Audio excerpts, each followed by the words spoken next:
we feel very good about going into this weekend. God willing, over the next few days we stay healthy, but we feel very good about our lineup and kind of what our plans are. Still trying to make a decision between maybe 1 to 2 spots, but we feel pretty good about, I would say, 7 out of those 9 spots going into Friday. The outfield had a lot of different variations you could use. Have you settled on one now? Is that one of the places you settled on, or how's that working out? Well, we feel like guys like Chad Ferry. Ferry's had between the fall and the preseason, he's had just a exceptional preseason. He's shown tremendous power. He's hit for an average, been able to get on base. He's a very good defender in left field, so he's played very, very well over the course of the year. We feel like J.D. Brock has had a very good preseason. He's probably arguably our best defensive center fielder, and we all know, look, we lost Bryce Teodosio, arguably the best center fielder in our league over the last few years defensively. So we needed somebody to be able to play center field at a high level. J.D. gives us an opportunity to put a guy there that we think can play the position and play it well. I think Dylan Brewer will see some time in center field as well. Dylan's going to be an everyday guy. You could see some changes in center field, just kind of based on left-handed versus right-handed lineups.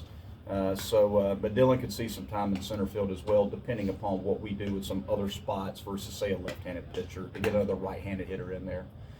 And then right field, Dylan will play right field. If JD is in center, JD can also play right.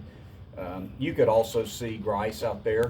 Again, if we're facing a lefty, we have the ability. We've played Caden out in right field some. He's very good out there. We could play Caden in right field to get another right-handed hitter in the lineup in the infield. So we have some options, but I would say, that's primarily the group that going into the weekend that you can see in those 3 spots. I would say Ferry, Brock, Brewer in the outfield with Grice at first, and then if we face a lefty, which we don't know their rotation yet, but if we face a left-hander to get another right-hander in that lineup, we could potentially move Dylan over to center field. Caden could go out into right field, and we could stick another right-handed hitter in the infield. So it gives us some flexibility. You have some flexibility at catching. You got 2 pretty good guys. Have you settled on a starter for catching yet? And how much input does a pitcher get in making a catcher? Well, we're not necessarily going to ask every pitcher which catcher they prefer to throw to.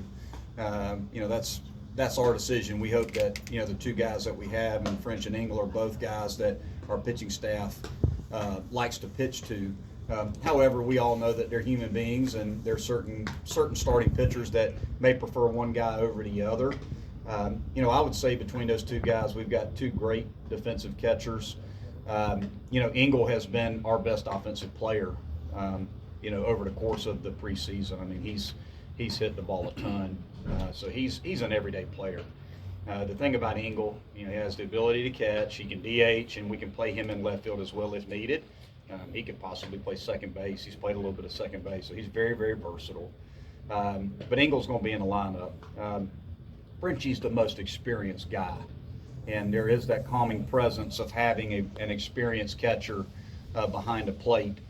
So that's certainly going to come into consideration going into opening day at the catching position. But I will tell you, if French catches for us opening day, Engel's going to be in the lineup, and Engel will be in the lineup every single day as long as he's healthy.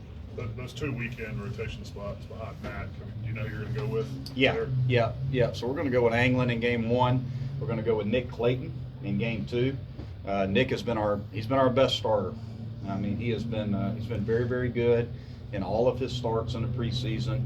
And then on Sunday, we're going to go with Nick Hoffman. So we feel like we want to go with our veterans. Those guys have thrown the most innings for us outside of Gilbert, and we'll use Gilbert out of the bullpen because we need that strong left-handed presence out of the bullpen, and Jeff's a guy that has done it. We've developed Jeffrey as a starter, so with the mindset that Jeff could go out there and throw 3 to 4 innings out of the bullpen if needed. So we've built him to be a long reliever, sort of a piggyback option behind one of those starters, or be able to use him multiple times over the weekend. So that's our plan. What's Hoffman done to sort of get that Sunday spot for now? Well, just look at his numbers. His numbers. He's one of the best pure strike throwers in the league. I mean, his command is exceptional. He doesn't walk anybody, and on Sunday, that's a pretty calming presence to be able to run out there as a Sunday starter. You know that he is going to fill up the strike zone and pitch to contact, and has the ability to get you deep into the game. If you recall, he pitched a complete game against Boston College last year. He started for us. He's pitched long relief, and he's also closed. So he's very, very experienced, and he's been through it. So we feel like going into week one, we wanted guys with stripes on their sleeves to go out there and start for us, and feel like those are the best three guys for those spots. Monte, how would you